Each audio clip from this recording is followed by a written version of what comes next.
Hello, history fans. Welcome back to 5-Point Historian. When we think of medieval battles, we often imagine brave knights on horses fighting in open fields with shining swords. But the reality of medieval warfare was much darker and slower. Most wars were won or lost at the stone walls of great castles.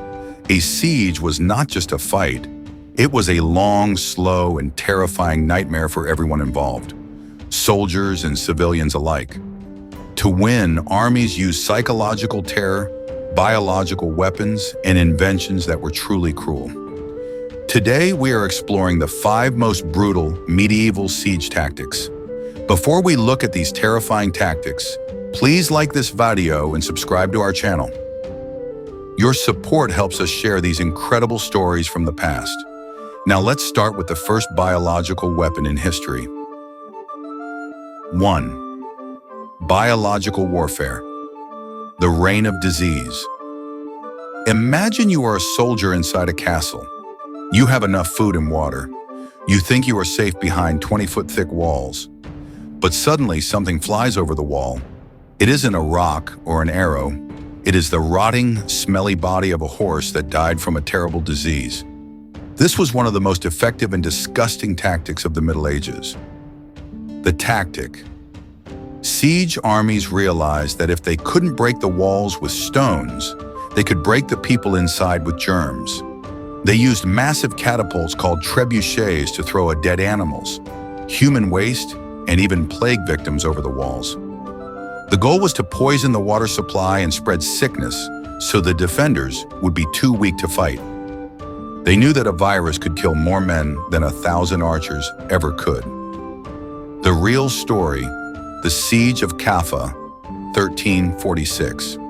The most famous example of this happened at the Siege of Caffa, a busy trading city on the Black Sea. A Mongol army was attacking the city, but their own soldiers started dying from the Black Death. Instead of giving up and going home, the Mongol leader, Janabeg, had a dark idea. He ordered his men to load the bodies of his dead, plague-infected soldiers into their catapults. The bodies landed in the streets of Caffa, spreading the bacteria everywhere. The people inside Caffa quickly got sick. When the survivors ran away from the city in boats, they carried the plague to Italy and then to the rest of Europe. Many historians believe that this specific siege tactic helped start the Great Plague that killed millions of people across the continent. It wasn't a sword that conquered Caffa. It was a virus used as a deadly weapon. 2. Psychological terror, the reign of heads. Sometimes the goal wasn't just to make the enemy sick, it was to destroy their spirit. Psychological warfare was a key part of any siege because a scared soldier is a bad soldier. If you can make the enemy lose hope, they will open the gates for you. The tactic. If an army captured soldiers from the castle during a small battle outside the walls, they didn't always keep them as prisoners for ransom. Instead, they would cut off the heads of the prisoners and throw them back over the walls using their catapults. This was a message. This is what will happen to all of you. The real story. The Siege of Nicaea, 1097. During the First Crusade, the Crusader armies were attacking the city of Nicaea. The city was strong, and the walls were very high. To destroy the confidence of the people inside, the Crusaders gathered thousands of heads from the Turkish soldiers they had killed in the fields outside. They loaded these heads into their trebuchets and launched them like hailstones into the city streets. Imagine waking up, walking out of your house to find food, and seeing the face of your friend or brother landing on the ground next to you. This created a level of panic that no army could fight. The people inside realized that if the city fell, the same thing would happen to them and their families. It was a cruel way to force a surrender without losing many soldiers in a direct, dangerous climb up the walls. 3. Starvation, the strategy of hunger. The most common way to win a siege was actually very simple. Just wait. If you surround a castle and stop all food and water from going in, the people inside will eventually have to choose between eating their horses or dying. But this tactic had a very brutal side that involved innocent people who had nothing to do with the war. The tactic, useless mouths. When food became very low inside a castle, the commander had to make a terrible choice. To keep his soldiers strong enough to fight, he had to save the food for them. This meant he would push the useless mouths, the elderly, the children, and the sick, out of the castle gates. He hoped the enemy army would let them go through their lines and survive.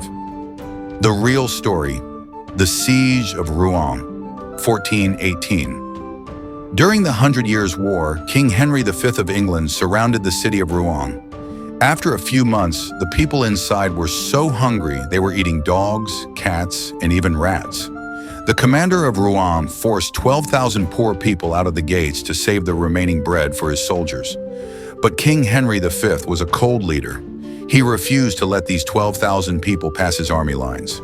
These men, women, and children were trapped in the no man's land, the small space between the city walls and the English camp. They sat in the cold mud for weeks during the middle of winter. Neither side gave them a single piece of bread. Thousands died of cold and hunger, while the two armies watched them from both sides. This shows that in a siege, the greatest victims were often those who never picked up a weapon. It's truly terrifying to think about the choices people had to make back then just to survive another day. If you find these historical facts fascinating, please like the video and subscribe to 5 Point Historian. Your support means a lot to us. Now we have 2 more brutal tactics to cover. 4. Mining. The threat from below. The soldiers on top of the walls were looking out at the enemy army. A much more dangerous threat was moving right beneath their feet. This was called sapping or mining. It was a secret, silent way to destroy the strongest castle in the world. The tactic. Specialized workers called miners would dig deep tunnels under the castle walls. Once they reached the heavy stone foundation of a tower, they would replace the dirt with wooden beams to hold up the weight. They were literally holding a castle tower on a few pieces of wood. Then they would fill the tunnel with dry wood, straw, and sometimes animal fat to make it burn faster. The real story, the Siege of Rochester Castle, 1215. In the year 1215, King John of England was trying to take Rochester Castle from a group of rebels. The castle's main tower was too thick for catapults to break. King John ordered his miners to dig a tunnel under the south corner of the tower. When the tunnel was ready, he sent a famous letter asking his officials for 40 of the fattest pigs, least good for eating, to be sent to him immediately. He didn't want the pigs for a feast. He killed the pigs and used their fat to start a massive, incredibly hot fire in the tunnel. When the wooden beams burned away, the entire corner of the tower collapsed into the earth with a sound like a mountain falling. The rebels surrendered immediately because they realized the walls couldn't protect them anymore. The danger wasn't on the walls, it was the ground disappearing from under them. 5. Defensive brutality, boiling sand and bees. We have talked about how armies attacked castles, but the people defending the walls were just as brutal. They had to stop soldiers from climbing ladders at any cost, and they used some very creative and painful ways to do it. They turned simple household items into deadly weapons of war. The tactic, beyond boiling oil. In Hollywood movies, we always see people throwing boiling oil from the walls. But in reality, oil was very expensive and hard to find. It was a luxury. Instead, defenders used much cheaper and often more painful things like water, lead, or even hot sand. The real practice, boiling water and hot sand. They would boil giant pots of water or even heat up dry sand until it was red hot. When attackers climbed their wooden ladders, the defenders would dump the hot sand over them. Because the attackers wore metal armor or chainmail, the hot sand would go inside the armor and stay against their skin. It was impossible to get it out quickly, causing deep, terrible burns. The armor, which was supposed to protect them, became a hot metal oven. The beehive tactic. In some sieges, when the attackers were trying to break the gates, defenders would gather beehives and throw them down onto the soldiers. Imagine being trapped in heavy metal armor while hundreds of angry, stinging bees are inside your helmet and under your sleeves. It caused total chaos and made soldiers jump off their ladders in pain. A real quote from a knight. A medieval record describes a soldier who survived a siege where hot sand was used. He said he would rather die by 1,000 swords than feel the burning dust inside his suit again. It was a simple, cheap, but incredibly effective way to keep an army at the bottom of the wall. Defensive brutality was the only way to keep the enemy out. From disease-filled catapults to tunnels filled with pig fat and angry bees, medieval sieges were a true test of human cruelty and the will to survive. These tactics show us that history isn't always about glory and noble knights. Sometimes it is about the desperate and dark ways people fought to win. The next time you see a beautiful, quiet castle in a movie or on a trip, remember the screams and the stories that are hidden in its cold stones. These walls have seen the worst of humanity. Thank you for joining me on this journey into the darker side of medieval history.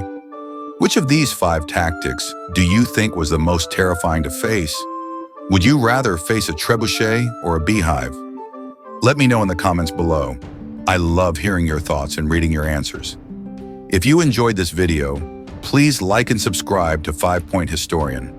We bring you 5 fascinating points from history every single week. Don't forget to turn on the bell icon so you never miss an episode. See you in the next video.